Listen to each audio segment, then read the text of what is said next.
चाची, चाची, मुझे एक और रोटी दो ना, बहुत भूख लगी है। रोटी चाहिए तुझे? अभी देती हूँ तुझे रोटी। राजू के रोटी मांगने पर पूनम उठती है और राजू के मुंह पर जोरदार तमाचा मारती है। राजू बेचारा रोता हुआ अपनी माँ के पास जाता है। क्या हुआ मेरे बच्चे, तू इस तरह रो क्यों रहा है? और तेरा गाल इतना लाल कैसे हो गया? मम्मी, मम्मी, मुझे भूख लगी थी तो मैंने चाची से एक और रोटी मांगी तो उन्होंने मुझे जोर से थप्पड़ मारा। क्या कहा? मैं अभी बात करती हूँ पूनम से। वो ऐसे कैसे तुझे थप्पड़ मार सकती है? अनीता गुस्से में पूनम के पास जाती है और उससे इस बारे में पूछने लगती है। पूनम, अगर तुम्हें मेरे बेटे को रोटी नहीं देनी थी तो मत देती, लेकिन उसे इस तरह थप्पड़ मारने की क्या जरूरत थी? मुझसे इस तरह ऊंची आवाज में बात करने की आपकी हिम्मत कैसे हुई? भूलो मत कि तुम दोनों माँ बेटे मेरे पति के टुकड़ों पर पल रहे हो। तुम खुद तो अपने पति को खा गई और अब मेरे पति के पैसों पर अपनी नजर गड़ाकर बैठी हो। तुम्हारी हिम्मत कैसे हुई मुझसे इस तरह घटिया बात कहने की? उन दोनों की लड़ाई की आवाज सुनकर उनकी सास शकुंतला भी वहां आ जाती है। तभी पूनम की बदतमीजी की वजह से अनीता को उस पर बहुत गुस्सा आ जाता है और वो उसे एक जोरदार तमाचा मार देती है। अरे बहू, ये सब क्या हो रहा है? तुम दोनों क्यों लड़ रही हो? तूने मुझे थप्पड़ कैसे मारा? अभी बताती हूँ तुझे। बस बहुत हो गया, ये सब क्या चल रहा है? पूछिए इससे। मेरे राजू ने इससे रोटी मांगी तो इसने उसे थप्पड़ मारकर भगा दिया। ये मेरा और मेरे पति का घर है, मैं जो मर्जी चाहूंगी वो करूंगी। तुझे इस घर में रहना है तो रहे, वरना अपने बेटे को लेकर निकल जा यहाँ से। अभी तक तो सिर्फ अनीता बहू ने ही तुझे थप्पड़ मारा है। अगर तू चुप नहीं हुई तो मेरा हाथ भी तुझ पर उठने से रुकेगा नहीं। अच्छा बुढ़िया, तो अब तू भी मुझे तेवर दिखाएगी। अब तो इन दोनों के साथ साथ मैं तुझे भी घर से बाहर निकलवाऊंगी। बस आज एक बार तू विवेक जी को घर पर आने दे। तुम सबको अपने पैरों में गिरने को मजबूर नहीं कर दिया तो मेरा नाम भी पूनम नहीं। विवेक के घर आते ही पूनम उसके सामने उन तीनों की बुराई करनी शुरू कर देती है। विवेक पूनम की हर बात मानता था। वो उसके अलावा किसी की कोई बात नहीं सुनता था। यहाँ तक कि वो पूनम के आगे अपनी माँ को भी नहीं देखता था। अगर तुम चाहते हो कि मैं इस घर में रहूं, तो इन तीनों को अभी के अभी इस घर से बाहर निकाल दो, वरना मैं ये घर छोड़कर चली जाऊंगी और फिर कभी यहाँ लौटकर नहीं आऊंगी। नहीं नहीं, तुम ऐसा मत करना। मैं तुम्हारे बिना रह नहीं पाऊंगा। मैं उन्हें ही घर से निकाल देता हूं। तुम परेशान मत हो। पूनम की बातों में आकर विवेक अनीता, राजू और यहाँ तक कि अपनी माँ को भी घर से धक्के मारकर निकाल देता है। याद रखना आप दोनों, आज जो आप हमारे साथ कर रहे हो, एक ना एक दिन आपको उसका फल भोगना ही होगा। ऊपर वाला आपको आपके बुरे कर्मों का फल एक दिन जरूर देगा। बंद कर अपनी ये बकवास। मैं तुझे और तेरे इस मनहूस बेटे को तो कभी अपने घर में वापस नहीं आने दूंगी। हाँ, लेकिन अगर माँ जी चाहे तो वो इस घर में रह सकती है, लेकिन उसके लिए उन्हें बस मेरे पैरों में गिरकर माफी मांगनी पड़ेगी। थोड़ी शर्म कर बेटा, कल को तू भी माँ बनेगी, तेरे घर में भी बहू आएगी। बस दुआ करियो कि तेरी होने वाली बहू तुझ जैसी ना हो। अब मुझे कभी दोबारा इस घर में लौटकर नहीं आना। चल अनीता बहू, यहाँ से चलते हैं। वो तीनों वहां से चले जाते हैं, लेकिन उनके पास अब रहने का कोई ठिकाना नहीं होता। तो वो लोग दूसरे गांव में जाकर घास फूस से एक झोपड़ी बनाकर उसमें रहने लगते हैं। माँ जी, घर में खाने को कुछ नहीं है।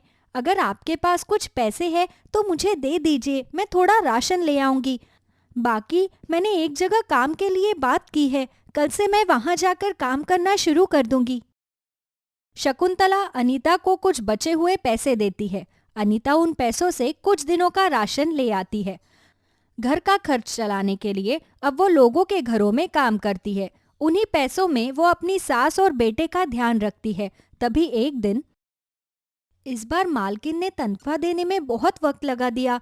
घर में बस ये थोड़े से ही दाल चावल रखे हैं, इनको बनाकर ही आज का काम जैसे तैसे चलाना पड़ेगा। अनीता दाल चावल बनाकर अपनी सास और बेटे को परोस देती है।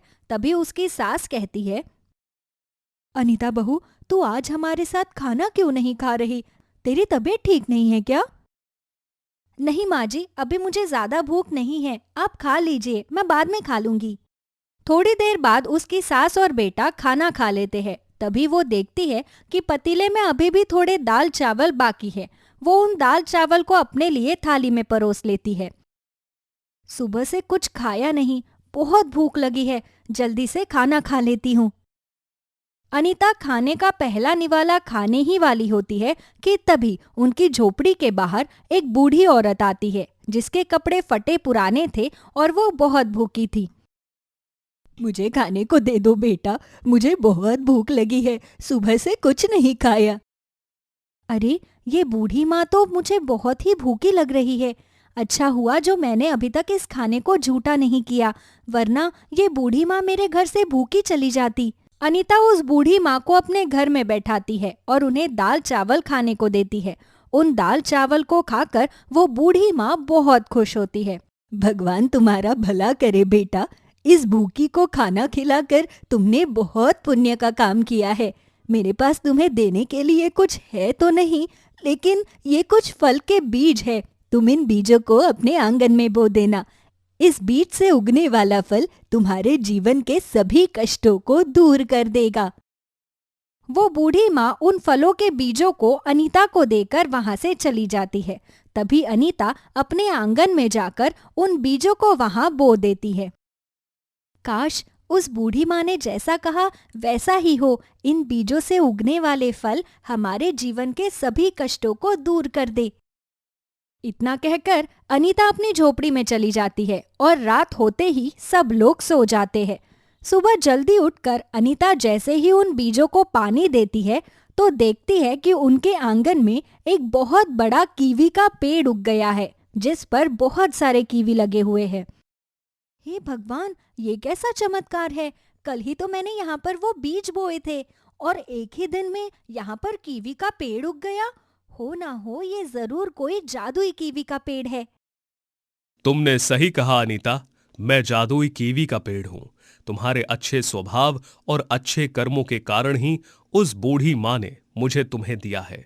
मैं यहां पर तुम्हारे जीवन की सभी परेशानियों को दूर करने आया हूं। लेकिन तुम मेरे जीवन के परेशानियों को कैसे दूर करोगे? तुम्हारी जो भी परेशानी है तुम मुझे बताओ, मैं अपने जादू से उन सभी परेशानियों को हल कर दूंगा। अगर ऐसी बात है तो क्या तुम मेरे परिवार के लिए ढेर सारा राशन ला सकते हो? इस बार मालकिन ने मुझे समय पर तनख्वाह नहीं दी है। कल घर में थोड़े से चावल बचे थे, वो भी खत्म हो गए। घर में बनाने के लिए कुछ भी नहीं है। अगर तुम मुझे थोड़ा राशन दे दोगे तो मेरी बहुत मदद हो जाएगी। बस इतनी सी बात, मैं अभी तुम्हारे लिए ढेर सारा राशन ला देता हूं। जादुई कीवी के पेड़ के जादू से अनीता के घर में ढेर सारा राशन भर जाता है। तभी जादुई कीवी का पेड़ उससे कहता है, क्या तुम मुझसे कुछ और नहीं मांगना चाहती?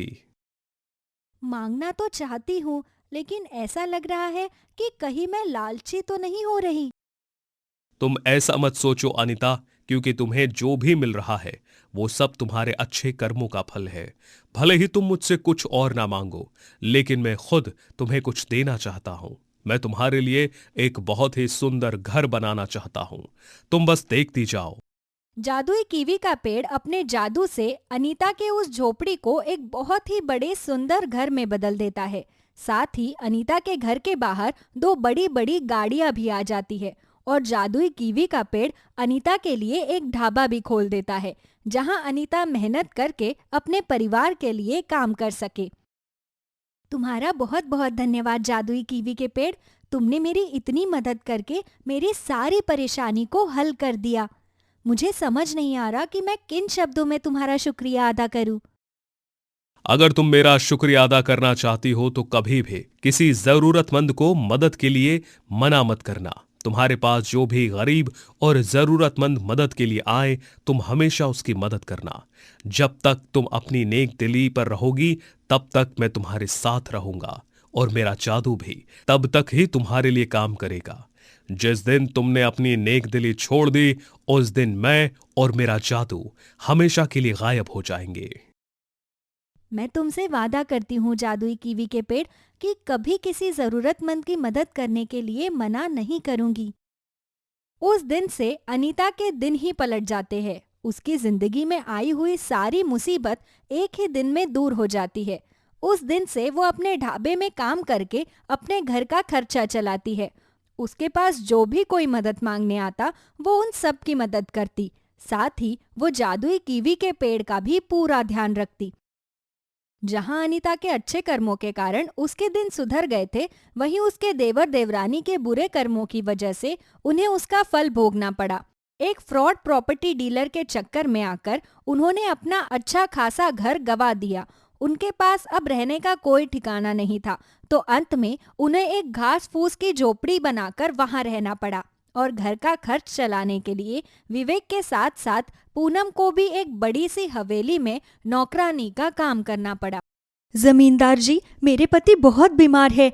आप मेरे घर के कागज अपने पास रख लीजिए, लेकिन मुझे पैसे दे दीजिए। डॉक्टर ने कहा है कि इस समय उनका ऑपरेशन करवाना बहुत ही जरूरी है। अच्छा ठीक है, मैं तुम्हें पैसे दे दूंगा, लेकिन अगर 1 साल के अंदर तुमने मेरे पैसे नहीं चुकाए तो मैं तुम्हारा घर अपने नाम करवा लूंगा। तुम्हें इन कागजात पर पहले अपना अंगूठा लगाना होगा, उसके बाद ही मैं तुम्हें पैसे दूंगा। ठीक है जमींदार जी, इस समय मेरे पति की जिंदगी से ज्यादा मेरे लिए और कुछ भी नहीं है। बताइए, मुझे कहाँ अंगूठा लगाना है?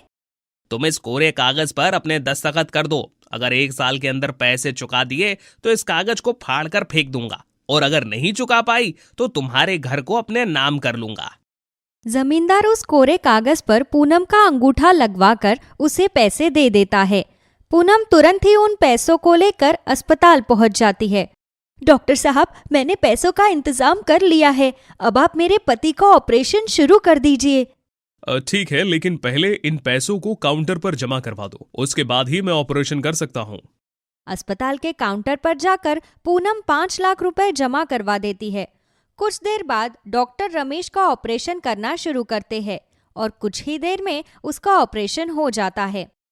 भगवान का शुक्र है कि ठीक ठाक से आपका ऑपरेशन हो गया। मुझे तो बहुत चिंता हो रही थी। अब तुम बिल्कुल भी चिंता मत करो पूनम, मैं अब बिल्कुल ठीक हूँ। बस कुछ ही दिनों में डॉक्टर मुझे डिस्चार्ज कर देंगे। डॉक्टर कुछ दिन तक रमेश को अस्पताल में एडमिट रखते हैं। उसके बाद रमेश को अस्पताल से छुट्टी मिल जाती है। ऑपरेशन के कुछ महीने बाद रमेश फिर से काम करना शुरू करता है। पूनम भी काम करने में उसका पूरा सहयोग करती है, ताकि रमेश पर ज्यादा काम का भार ना पड़े और वो दोनों 1 साल के अंदर ही जमींदार जी का सारा कर्जा चुका सके। आज तो खेत में बहुत ज्यादा काम है, मुझे तो भूख लग रही है। तुम खाने के लिए रोटी सब्जी लाई हो क्या? हाँ, मैं रोटी सब्जी लेकर आई हूँ। ये लीजिए, आप खा लीजिए। क्या मतलब कि आप खा लीजिए? तुम भी तो खाओ, तुम भी तो मेरे साथ सुबह से काम कर रही हो। नहीं, आज मेरा कुछ भी खाने का मन नहीं कर रहा। मन कुछ अजीब सा हो रहा है। पूनम रमेश से ऐसा कह ही रही होती है कि तभी अचानक उसे चक्कर आ जाते हैं। अरे पूनम, क्या हुआ तुम्हें? अपनी आंखें खोलो। रमेश पूनम के चेहरे पर पानी की कुछ बूंदें छिड़कता है, जिससे पूनम को होश आता है। पूनम के होश में आते ही रमेश उसे डॉक्टर के पास लेकर जाता है, जहां उन्हें पता चलता है कि पूनम प्रेग्नेंट है। दोनों ही ये खबर सुनकर बहुत खुश होते हैं और अब रमेश पूनम का पहले से भी ज्यादा ख्याल रखने लगता है। पूनम, अब तुम्हारी प्रेगनेंसी को 9वां महीना लग गया है, इसीलिए तुम मेरे पीछे से भी अपना पूरा ध्यान रखा करो।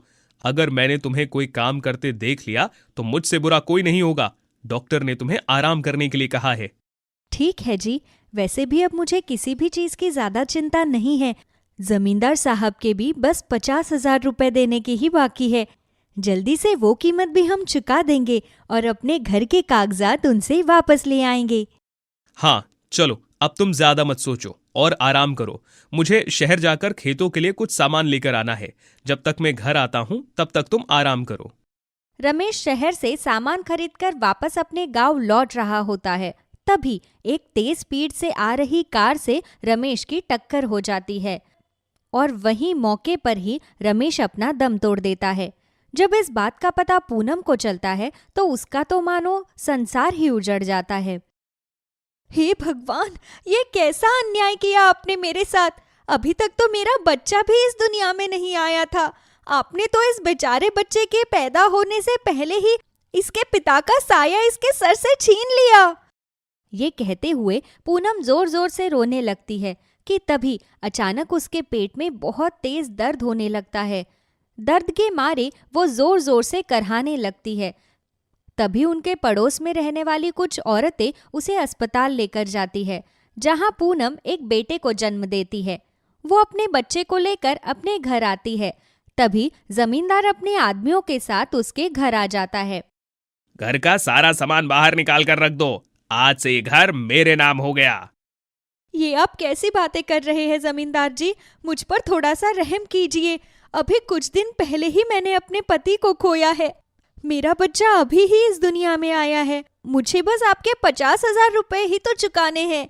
आपके बाकी पैसे तो रमेश जी ने चुका ही दिए थे। मुझे ज्यादा ज्ञान मत दो। मैंने तो तुमसे पहले ही कहा था, अगर 1 साल के अंदर मेरे पूरे के पूरे पैसे नहीं चुकाए तो उसी दिन तेरा घर अपने नाम करवा लूंगा। अब चाहे 50,000 रुपए बकाया हो या 60,000, मुझे इस बात से कोई मतलब नहीं। ये घर आज से मेरा हो गया। जमींदार पूनम के साथ बेईमानी करता है और सिर्फ 50,000 रुपए समय से ना चुका पाने के कारण वो उसे उसी के घर से निकाल देता है। बेचारी पूनम अपने कुछ दिन के बच्चे को लेकर रास्ते पर इधर उधर भटकती रहती है, लेकिन कोई भी उसकी मदद नहीं करता। इसलिए बेचारी पूनम परेशान होकर एक नदी के पास जाकर बैठ जाती है। हे भगवान, मेरी मदद करो। बेचारा मेरा बच्चा सुबह से भूखा है। भले ही मुझे खाने को कुछ न मिले, लेकिन मेरे बच्चे के लिए बस मुझे थोड़ा सा दूध मिल जाए। पूनम के इतना कहते ही उसके सामने दूध से भरी एक कटोरी आ जाती है, जिसे देखकर पूनम बुरी तरह से चौंक जाती है। ये कैसे हो सकता है? यहाँ तो मेरे अलावा और कोई भी नहीं, तो फिर ये दूध की कटोरी यहाँ कैसे आ गई? पूनम ये सोच रही होती है कि तभी उसके पास एक लाल रंग की शिमला मिर्च आती है। डरो मत पूनम, ये दूध का कटोरा यहाँ मैंने रखा है। तुम अभी कह रही थी ना कि तुम्हारा बच्चा बहुत भूखा है, इसलिए ये दूध मैंने उसके लिए दिया है। तुम उसे ये दूध पिला दो, उसका पेट भर जाएगा। नहीं नहीं, मैं अपने बच्चे को ये दूध नहीं पिलाऊंगी। तुम जरूर कोई भूत हो, वरना भला कोई शिमला मिर्च किसी से बात करती है क्या? और मैंने तो कभी किसी शिमला मिर्च के ऐसे हाथ पैर नहीं देखे। तुम जाओ यहाँ से, मेरे बच्चे से दूर रहो। तुम मुझसे डरो मत पूनम, तुम जैसा सोच रही हो वैसा कुछ भी नहीं है। तुम जहाँ पर बैठी हो वहाँ पर बहुत सी जादुई सब्जियाँ रहती है और मैं भी उन्हीं में से एक हूँ। जब तुम थोड़ी देर पहले भगवान से प्रार्थना कर रही थी तो मैंने तुम्हारी बातों को सुना। तुम्हारी बातें सुनकर मेरी आंखों में आंसू आ गए, इसलिए मैं यहाँ तुम्हारी मदद करने चली आई। अच्छा, क्या तुम सच कह रही हो? हाँ पूनम, मैं जानती हूँ कि तुम्हारे पति का देहांत हो गया है और जमींदार ने धोखे से तुम्हारे घर को अपने नाम पर करवा लिया है। लेकिन तुम बिल्कुल चिंता मत करो, मैं तुम्हें इस तरह बेघर नहीं रहने दूंगी। तुम मेरे साथ चलो, मैं तुम्हें एक बहुत ही अच्छे से घर में लेकर चलूंगी। जादुई लाल शिमला मिर्च अब सामने वाली नदी पर एक लकड़ी का पुल बनाती है, जिसकी मदद से वो पूनम को उस नदी के पार लेकर जाती है। पूनम, नदी के पास वाली इस जगह पर बहुत सी जादुई सब्जियां रहती है, लेकिन हम सिर्फ उन्हीं लोगों को नजर आते हैं जो दिल के अच्छे और मन के साफ होते हैं। मैं तुम्हारे पास आई क्योंकि तुम एक अच्छी इंसान हो। देखो, अब मैं कैसे तुम्हारे लिए एक नया घर बनाती हूँ। नहीं जादुई शिमला मिर्च, मुझे कोई नया घर नहीं चाहिए। मेरा पुराना घर मेरे लिए बहुत कीमती है। उस घर को मेरे पति ने अपने खून पैसों की कमाई से बनाया था। उस घर से मेरे पति के साथ मेरी सारी यादें जुड़ी है। क्या तुम मुझे मेरा वो घर वापस दिलवा सकती हो? क्यों नहीं पूनम, अगर तुम ऐसा चाहती हो तो मैं तुम्हारे लिए ये भी कर दूंगी। चलो, मैं तुम्हें तुम्हारे पुराने घर पर ले चलती हूँ। जादुई लाल शिमला मिर्च पूनम का हाथ पकड़ती है और अपनी आंखें बंद करके जादू से पूनम को लेकर उसके पुराने घर के पास पहुंच जाती है। चलो पूनम, मैं तुम्हें तुम्हारा पुराना घर वापस दिलवाती हूँ। जादुई लाल शिमला मिर्च पूनम के साथ उसके घर में जाती है, जहाँ जमींदार अकेला बैठा होता है। अपने सामने पूनम और उस शिमला मिर्च को देखकर जमींदार हैरान हो जाता है। उस दिन कहा था ना कि अब ये घर मेरा हो गया है, तो तुम यहाँ क्या करने आई हो? और ये अजीब सी शिमला मिर्च कौन है? अच्छा, तो तुम्हें मैं अजीब लग रही हूँ? ध्यान से सुनो, ये अजीब सी शिमला मिर्च एक जादुई शिमला मिर्च है जो अब तुम्हें तुम्हारी करनी का सबक सिखाएगी। तुमने सिर्फ 50,000 रुपयों के लिए बेचारी पूनम और उसके छोटे से बच्चे को इस घर से बाहर निकाल दिया। तुम्हारे अंदर तो जरा सी भी दया भावना नहीं है। मैं तुम्हें आखिरी मौका देती हूँ, तुम इस घर को पूनम को वापस कर दो। उसके बदले में मैं तुम्हें तुम्हारे बचे हुए पैसे भी दे दूंगी। बिल्कुल भी नहीं, मैं अब इस घर को वापस नहीं करूंगा। मैंने इसे 1 साल का समय दिया था जिसमें ये मेरी रकम को चुका नहीं पाई। अब तुम मेरा दिमाग खराब मत करो और जाओ यहाँ से। मैंने तो तुम्हें एक मौका दिया था, लेकिन लगता है तुम ऐसे नहीं मानोगे। वो कहते हैं ना कि लातों के भूत बातों से नहीं मानते। जादुई डंडे, जल्दी से सामने आओ और इसकी इतनी पिटाई करो कि ये खुद ही पूनम को उसका घर वापस लौटा दे। जादुई लाल शिमला मिर्च के ऐसे कहते ही वहां पर एक जादुई डंडा आ जाता है जो जमींदार की खूब पिटाई करता है। दर्द के मारे जमींदार उस डंडे से बचने के लिए इधर उधर भागने लगता है, लेकिन वो जादुई डंडा उसे हर जगह से ढूंढकर फिर से उसकी पिटाई करने लगता है। माफ कर दो, मुझे माफ कर दो। मैं तुम्हें तुम्हारा घर वापस देता हूँ, लेकिन इस डंडे से मेरा पीछा छुड़वा दो, नहीं तो आज ये मुझे पीट पीट कर मेरा कचूमर निकाल देगा। नहीं, बिल्कुल नहीं। जब तक तुम घर के कागजों पर दस्तखत करके घर पूनम के नाम नहीं करोगे, तब तक ये डंडा तुम्हें पीटता ही रहेगा। जादुई लाल शिमला मिर्च की ये बात सुनकर जमींदार और ज्यादा डर जाता है। तभी वो जल्दी से घर के कागजात पर दस्तखत करके घर को पूनम के नाम कर देता है। अब तो मैंने घर भी इनके नाम कर दिया, अब तो इस डंडे को रोक दो, बख्श दो मुझे। जादुई डंडे, अब तुम उसे पीटना बंद कर दो। इसने ये घर अब पूनम के नाम पर कर दिया है। जादुई लाल शिमला मिर्च के ऐसे कहते ही डंडा अब जमींदार को पीटना बंद कर देता है। तभी जमींदार दुम दबा के वहां से भाग जाता है। जादुई शिमला मिर्च, तुम्हारा बहुत बहुत शुक्रिया। अगर तुम नहीं होती तो मुझे मेरा ये घर कभी वापस नहीं मिलता। उसने तुम्हारा ये घर बेईमानी से छीना था, इसलिए भगवान ने मुझे तुम्हारी मदद के लिए भेजा। मैं तुम्हारे लिए ये रोजगार खोलना चाहती हूँ। मैं तुम्हारे घर के सामने ही तुम्हारे लिए एक सब्जियों की दुकान खोलूंगी। तुम उस दुकान पर सब्जियां बेचकर आराम से अपना घर चला सकोगी और उस दुकान पर कभी भी सब्जियां खत्म नहीं होगी, इसलिए तुम्हें खेती करने की भी कोई चिंता नहीं होगी। अब मेरे जाने का समय हो गया है, मुझे और लोगों की भी मदद करनी है। इतना कहकर जादुई लाल शिमला मिर्च वहां से गायब हो जाती है। जादुई लाल शिमला मिर्च के जादू से बनी सब्जियों की दुकान से उन दोनों का गुजर बसर भी अच्छी तरह से चलता रहता है और पूनम अपने बेटे के साथ अपने घर में शांति से रहती है।